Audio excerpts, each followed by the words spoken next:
Yes, it's me, Mike Stone, and this is the Backseat Driver Podcast. This episode is brought to you by Gas Shocks, home of the 116 Trophy and 120 Coupe Cup. Hoddy Tyres, find the best tyres for your vehicle, supplying all the top brands to keep you covered in every season and every condition. Tarox Brakes, the art of slowing down, precision engineered in Italy for ultimate performance, and specialised automotive services, specialists in high quality automotive maintenance and classic car restoration. You can find the details of all our proud sponsors for this episode in the show notes. I'd like to introduce to the Backseat Driver a young lady who has a definite, interesting automotive or transport past. So I would love to introduce Sophie Hayter to the Backseat Driver. Sophie, welcome. Hi, thank you. Thank you for bringing me on. It's really nice to talk to you. Now, the two subjects we know that you are passionate about, or maybe three. You're into steam engines. You knew, or you're friends with the family, Fred Dibner, a man who many years ago I interviewed. To give you an idea, the interview's on cassette. And I cannot record it or play it out in any way since Fred was, shall we say, very forthright in his comments. You own a Land Rover, a classic Land Rover, and you now work in the aerospace industry, especially undercarriages.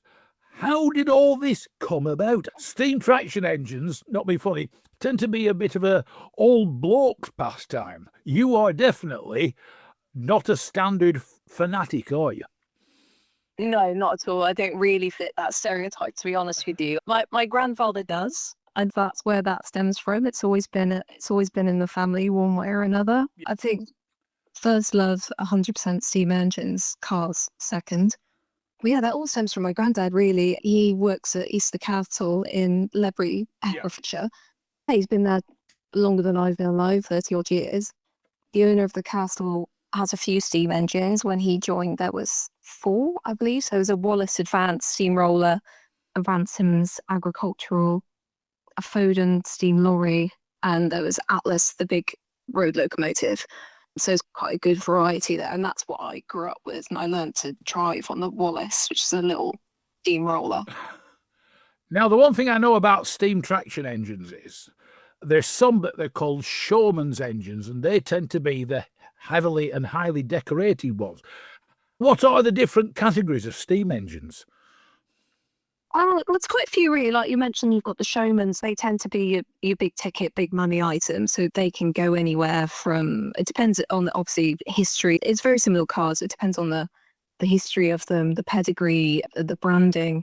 A lot of things fall into place that determine the value. The showmans can fetch up to something like 1.2 million. Yeah. A recent example, one that sold, I can't remember the name of it off the top of my head, but that one reached, with fees, it was like best part of $1 million. Yeah. But yeah, they're the big money items. They tend to be quite big. So you'd have your Boral Scenics or your Fowlers.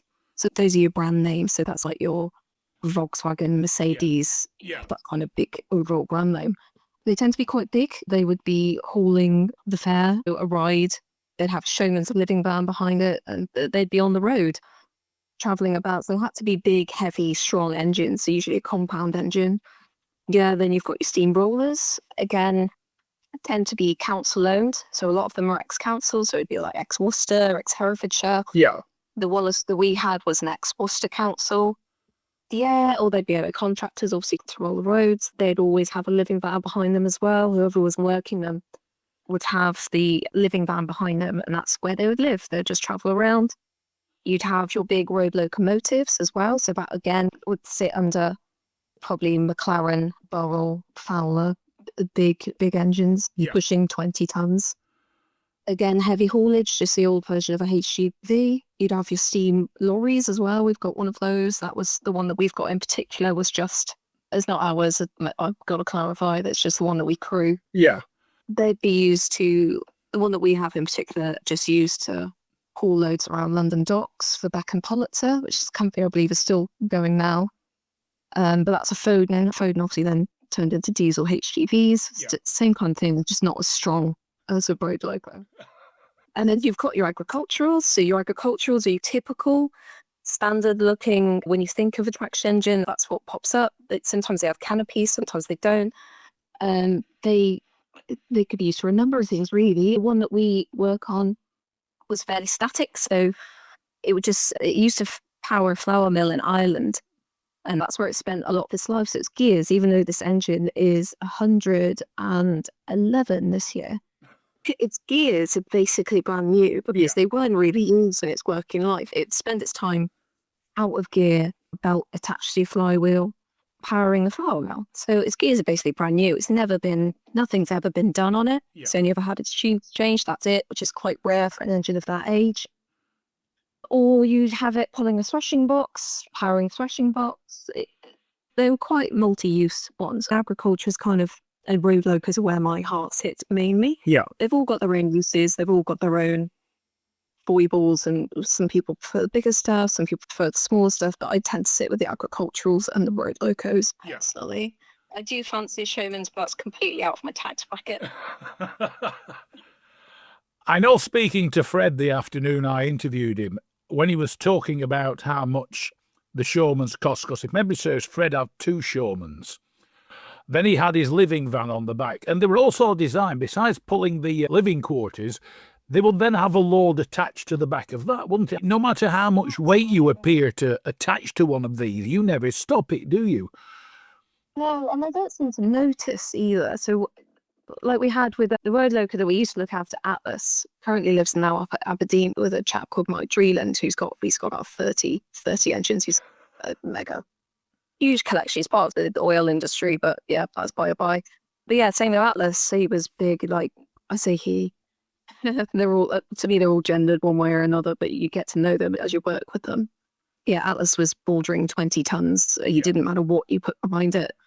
It just didn't notice. It wasn't spaced at all. Whereas with the little agricultural we work with, you stick a living van on the back and it changes it entirely. Yeah. You know what they're built for. And like you said with the showmans, it ended up being like a road train.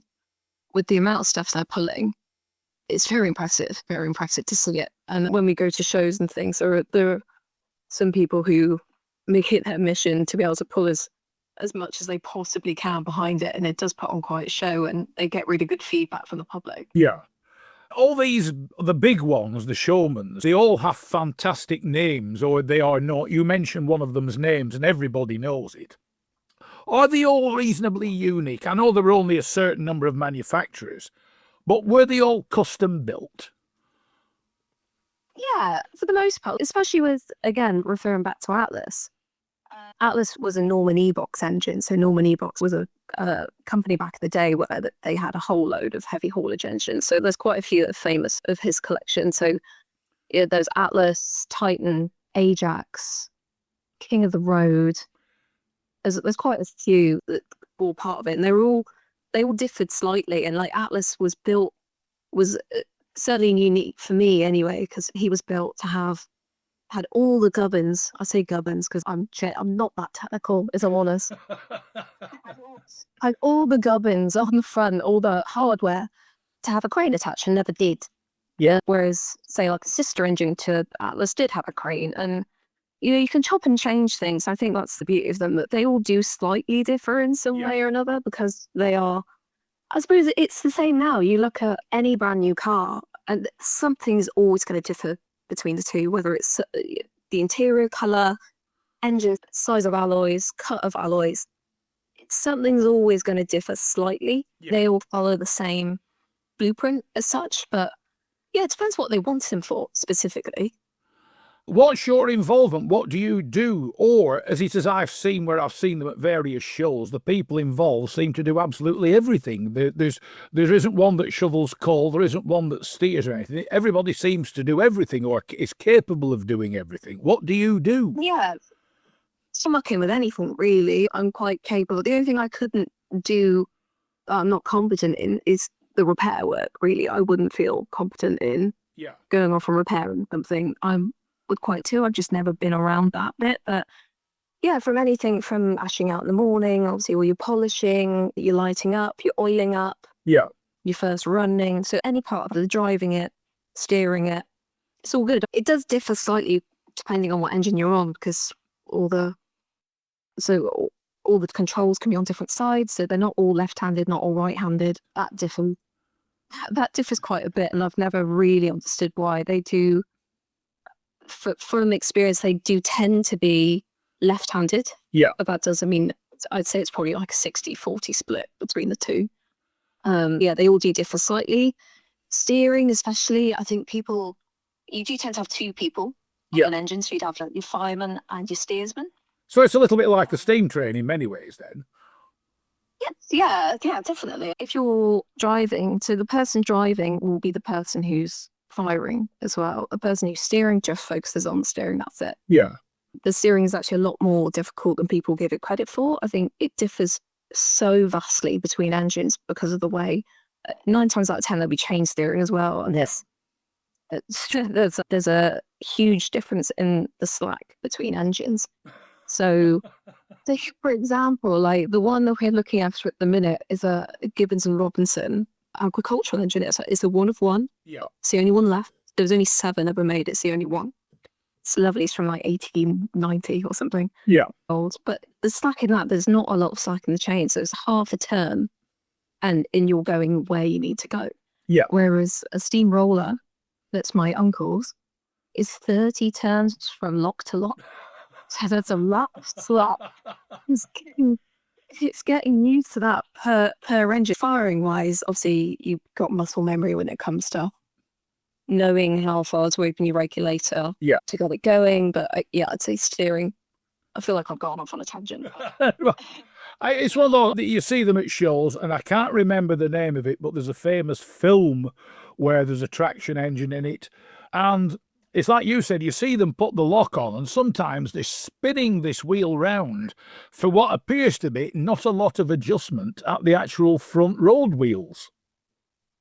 Yeah, there's not a lot. Again, I think it just boils down to that. Mainly the slack, I'd say. But yeah, it's difficult. It's a lot of manual labour. Your whole experience of steering, firing, everything. It's a non-stop kind of job. I don't really love it. Like, all of us, that's why we do it. But you do get home and I've never had a better sleep than when you come home after a rally, especially it's hot all day. You're on this great big hot lump of metal. Yeah. Manual labour all day. It doesn't stop. When you start them up at the beginning of a day at a show or an event, I conclude you won't let the fire go out, will you? You'll keep them stoked up all day, won't you? All day, yeah. It's really important as well, especially you have to keep going back to it and you have to fill holes. So obviously it sits on top of 5 bars. So there's a grate there. Underneath that is your ash pan. If you leave your fire, especially if you're on the road, it's especially important if you're on the road, if you're pulling a load, to keep your fire from having any holes in it. So that's basically, don't let yourself be able to see the ash pan through those fire bars. Because what that does, it lets cold air in. It could then touch your tubes and it can cause your tubes to leak, because that's where your water is. Yeah. So your fire is so important. Obviously, it's important. So we don't let it go down. We can't leave it for too long when we're at a rally. We tend to go around, look at the stores and stuff, but you can't leave it for longer than an hour at best. Now, the one thing I remember Fred Dibner telling me was, because I think he was having one of his done, were the tubes in the boilers, and these are seriously expensive, aren't they, if they need replacing? Yeah, they can be. They can be. I'd say your most expensive bit of the engine is the boiler and the barrel. Yeah. Tubes, it used to be you had to get them done every 10 years or so, but now it's as and when they need doing. Your boiler and the barrel, that's your big money item. That's if, your engine went in your car. Yeah. Without that, not worth anything. It's just the worth, it's almost like a scrap value. If that's gone, it's condemned. It's not worth a lot. But back in the day, things were just made better. I think the builds are at. So, I'll bring it back round to that Ranson's agricultural that we're looking after as well. Like I said, that was 111 this year. Yeah. Still got its original boiler and barrel. Now, what's your connection with the Fred Dibner traction engines? Because you occasionally have something to do with them, don't you? We see his sons, so Jack and Roger, at the shows. So they're usually with Betsy, the roller. We're quite friendly with each other. See each other around a lot. They're a great laugh. They usually hang out and do some heavy haulage stuff, towing stuff around, and a show on. Fred, I've been told that I met him as a baby, but obviously I'm 26. I don't really remember that. I know my granddad was very fond of him, and Fred was quite a regular at the castle, at Eastnor Castle. He loved Atlas. Yeah. There's a whole TV show / film with him, with Atlas, doing some work to it. But yeah, Jack and Roger, they're a great bunch. They're really lovely. It's always nice to see them. We only really see them at rally season, to be honest, because they live so far away from me. Yeah. But yeah, they're great to hang around with. Now, something else you have in common with Fred, which was the reason I initially met him. You're very fond of Land Rovers, aren't you? Especially classic ones. I do love a classic Land Rover. I'm an absolute sucker for a Land Rover. Anything JLR, really, for all their sins. Don't ask me to say nice things about the new ones, because I won't. But you own one, don't you? Yes, so yeah, we've got a 1954 107. So I think it was number 432 off the production line, so it's fairly early. Yeah. I think it was originally blue, since been painted red, old recovery vehicle. I actually got it from when I was working at the garage. We had a customer there. Yeah. Who happens to old Land Rover. He owns a zoo. His name's Alan, really lovely. He owns the zoo in Coombe Martin, so Coombe Martin Wildlife and Dinosaur Park. Yeah. And he had this old Land Rover. And I went up to see him, I think it was last year, just to catch up, see how he was, how his car was, because we did a Lancia Delta for him. Yeah. I happened to ask if he serviced Land Rover, and he said, yeah, absolutely, I do. And he mentioned that his miniature railway, a zoo, wasn't running. Yeah. I spoke to my fiance, Dan, he's the same as me, but he's an engineer. And he used to work at a company that built miniature railways for parks and big houses and things. Oh, yeah. And so he said, how would you feel if you could potentially repair his miniature railway and we could see if we could swap that for the Land Rover? Yeah. And he was like, yeah, sure. And I'm like, yeah, it's fine. So we offered that to him and he's, yeah, absolutely. But obviously worked with him before. I knew how much he loved a deal. Yeah. I know how running a zoo, you kind of strapped for cash, and it's a passion project, really. So yeah, that's how we ended up being the custodians of it. Does it run? Absolutely not. No. It's on the list of jobs to do, 100%. I think that we acquired it going into like the end of autumn, early winter. Yeah. We put it in the shed where the steam engines live. Yeah, and it's just been sat there for a bit. It's been sat in a field for years anyway, so at least it's got a roof over its head and it's relatively warmer than it was before, but it's on the list to do. We're just trying to work out what's been done to it. Yeah. Like with anything old. We know it was an old farmer's vehicle because we can find the old MOT slips in it. We did have to register it again because obviously it'd been off the system for so long. Yeah. We had to jump through all these hoops to get re-registered and get a new reg. But yeah, it's got an engine in though. I don't know what engine it is. Right. I think it's an old robot engine. Yeah. But yeah, it doesn't fit in the engine bay, so that's going to have to go.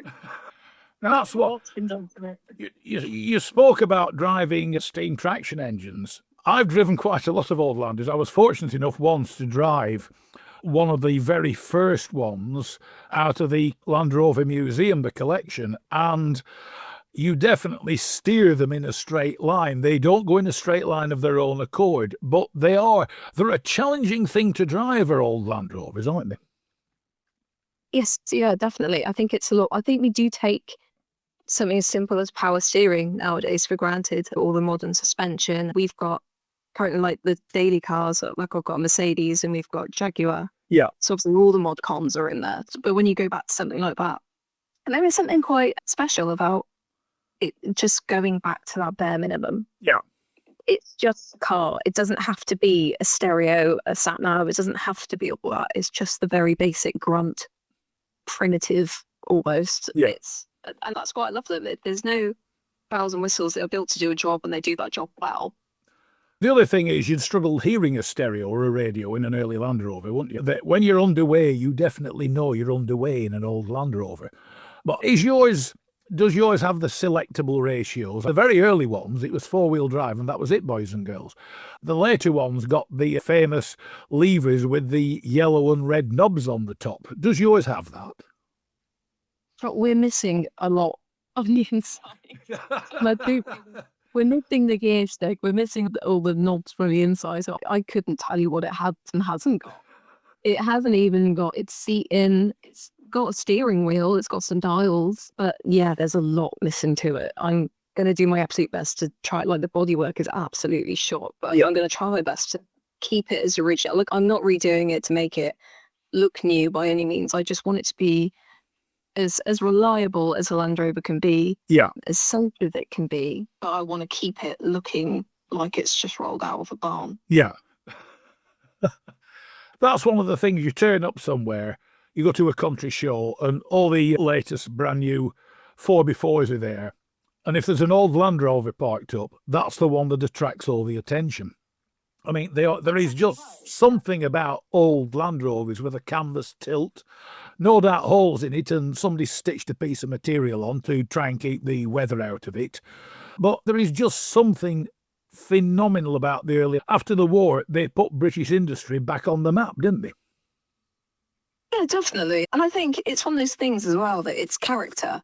I think anyone can go and take something, make it look brand new, make it look lovely, and spruce it up to that point. But you can't give something that history and that character and that story. So I think people are always going to be drawn to that. It's like the steam engines, for example, like the Ransom's, the one that's 111. That one has never had its paint redone. Yeah. Whereas you look at the majority and they're lovely painted. And I'm not dissing that at all. I think they look beautiful. It's like over and beyond, over the top British thing that we used to do. That everything's pretty, but there's no reason for it. But they're pretty. And I love that. But with this engine, it's never been redone. So originally it was blue, but it's completely black, covered in oil. Yeah. The brass is dented. But it always attracts more attention than the ones that have been redone. Yeah. Ironically enough, a garage that I'm involved with, one of the sponsors of the podcast, Specialised Automotive Services, 3 years ago finished restoring a Series 1 Land Rover, an early one. It looks like it's just rolled out of a workshop. It's absolutely immaculate. It was photographed, and I was asked, would you drive it to where it's going to be photographed? It's about 5 miles away. I said, yeah, no problem. The owner came with me as a passenger because he didn't know how to double declutch, and for as far as I know, he still doesn't know how to double declutch, even though I showed him on quite a few occasions. We drove it up a gravel track. He was horrified at the prospect. We parked it in a field. It was summertime, so the weather was nice and dry, the field was dry. He was even more apoplectic about that. And from what I can gather, this thing rolls out of a garage once a year now to be MOT'd and then put away. And I'll be quite honest, it's a lovely old thing, and I can't see the slightest point in him owning it. No, I think at that point, it's just a glorified ornament, isn't it? I think these things it's a shame. And if that's what someone wants to do, but really, you want to love them, you want to enjoy them. That's what they're built for at the end of the day. I think life's too short to have this kind of garage queen type. And I get it. There's a time and a place for things like that. And I get it. But it's not necessarily something that I would do. I would want something to use it and to love it. Yeah. And I do find it sad when something gets completely done up and I just don't see the point in them being shelved. Like I said, yeah, there's a time and a place to do it. And if that's what you want to do, fine. But I do think it's a great shame. Yeah. If something is done up that much that you are now scared to take it out and do what it's built for. Yeah. The other thing is as well, once it's up and running, it will become known as, well, you yourself and the Land Rover will be inexorably linked. As soon as they see it, somebody will say, oh, Sophie's here. Yes. Yeah, definitely. It'll become a form of trademark, won't it? Yeah, definitely. And I can't wait for that. But really, the plan is with ours, as soon as it's done, because we've got that and we've got a living van to do as well. So obviously we've got the steam engines we've got a living van that we use, but we just bought our own. So we've got that, but it needs redoing. Luckily my grandfather's a carpenter joiner, so yeah, I'll be roping him on for an awful lot of free labour there. So we got the living van, and the plan is when the Land Rover is done to stick an A-frame on the front, have that towing behind the living van. So when we go to shows, we can drop everything off at the show and go home in the Land Rover. It's a 107 pickup as well. So back, has all our coal in it, all our tools in it, and it just means we've got the whole shebang. And that, like I said, I don't want something that I'm going to be too precious about. It's not what it's there for. It's there to be this characterful little workhorse that is in keeping with the rest of the setup. Yeah.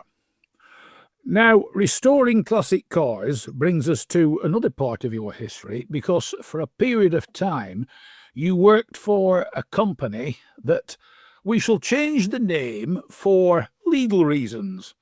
It's what you might call the diminutive gear. So you were like part of that and part of TV. How did you go on with that? Because it doesn't strike me as it's something you would... The TV bit doesn't strike me as something you'd be all that bothered about, given chatting to you. No, I've had a very odd career history. That's possibly the oddest. Before that, I was selling designer radiators, so I didn't exactly have a huge automotive background. Yeah.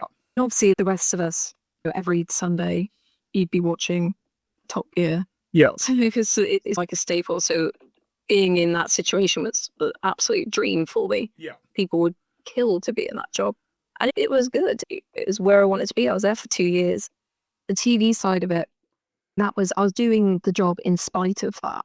Yeah. If that makes sense. It wasn't the bit that drew me to it. Yeah. It was probably the only bit that I didn't really want to be involved in, but I would do it if it meant that I could have the job. Yeah. Like I said, I was never really that bothered. I'm not exactly a well-remembered and pals now. Though I'm probably only really known as that woman in the office or the receptionist. I've always hated people calling me the reception. I was doing a lot more than that, but whatever. But yeah, I was never doing it for that. It was never that side. If anything, just overcomplicated things. Yeah. Made my job a lot more difficult. I was in it for the cars, the people. It was great experience. It got me into the aerospace job, like you mentioned, that I'm in now. It was interesting. Yeah. Came across so many interesting people, so many interesting cars, and it stoked up that passion even more. Like, I've always been into cars one way or another and into anything engineering based. But yeah, the things I was coming across and the people I met and the customers, if the first time in my life, the customers were one of the best parts of it. Yeah. Being face to face with customers, that's the bit that people don't want to be involved with. A lot of them I'm still in contact with now, and they've always been really lovely, and I built up such good relationships with them. Yeah. But yeah, it's a very odd time in my life, but it is a good time in my life. I don't regret it at all. Yeah. And now you're involved in the aerospace industry, mainly undercarriages. How did that come out? All planes need undercarriages to take off, and more especially for landing. How did that come about, and what exactly do you do with undercarriages? Right. At the minute, I manage airlines. Obviously, all these airlines have contracts to get their landing gear overhauled. So I work at a specific site, does maintenance, repair and overhaul, so the MRO. Yeah. So I basically manage the customers from the minute they've signed a contract, it gets handed over to me. Yeah. I then work out their planning, liaise with our planning department, make sure that the workshop are actually adhering to the contract and what they need, keep them up to date with what's going on. It's an odd thing. Like, my partner, when I first met him, he worked in aerospace. He worked at SKF Bearings, but that's since gone. It was in Stonehouse. Yeah. He left. He went to HMS Engineering, which is next door to the garage. Yeah. Which is owned by Hayter, and he used to be a judge on Scrap Heap Challenge. He's also the garage's landlord, hence the connection there. Yeah. You seem to be drawn to the world of television, don't you, somehow? Yeah, well, we've been with Hadrian, who's HMS Engineering, Yeah. the landlord. He, like I said, he was on Scrap Heap Challenge. He's done quite a few things, actually, but he's been a family friend for a long time because he has a steam engine. Yeah. Everything really for me in my life always goes back to that steam thing. That's where everything stems from. Yeah. So yeah, that's how we know him. But yeah, when Ben left HMS, he went back to aerospace. Yeah. Which then led me to go into aerospace, just because I fancy change. Things were changing at the garage. Yeah. I have the unfortunate gift of foresight, and I didn't really like the way things were going. Yeah. I didn't see it turning out well, and it's not something that I personally aligned with anymore. Yeah. And aerospace just felt like a change. I went for an interview just on a whim, not expecting to get the job at all. And I ended up being offered a better job than the one I'd gone for, which was great. And I took it and I left. And, I'm still in contact with some of the guys from the COG. I know that things have changed since then, and a lot of things have moved about. But I'm still in contact with some of the people from the garage. Yeah, and everything's all good terms. There's no bridges burnt there for me. Now, the one thing about aircraft undercarriage, especially passenger airlines, I've been on enough of the things, general trundling or taxiing to the runway and taking off and everything else will not strike me as particularly strenuous. But how much grief does an undercarriage take when it lands? Because I've had some very heavy landings, especially in bad weather. What are the things you're looking for, and how does the undercarriage survive these incredibly hard landings?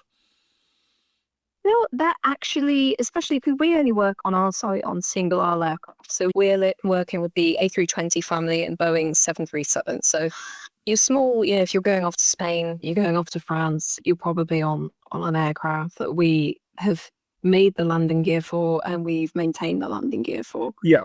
They can take an awful lot of strain, a lot more than you'd expect them to. And I think our site, especially because we're the MRO, so we don't deal with the new stuff. That's at the OEM across the road. Yeah. They make it from new. We bring it in once it hits its life limit. So we've got, with landing gear, it's very similar to the service schedule on a car. So you've got either 10 years or 20,000 cycles. So your cycles, you take off, so your landings, once it's hit that, it has to come into us for an overhaul. And typically they'd only make it to 3 overhauls before they're scrapped. So 30 years old and they will get scrapped off. But there was a case, I think it was a JetBlue, I think it's somewhere in America, where the nose landing gear, there's a certain pin in it that helps you steer. Yeah. There's something wrong with that pin anyway, and the landing gear got stuck. So the wheels were 90 degrees turned. So they were no longer straight. They were completely the opposite direction and they couldn't turn and put them back. Yeah.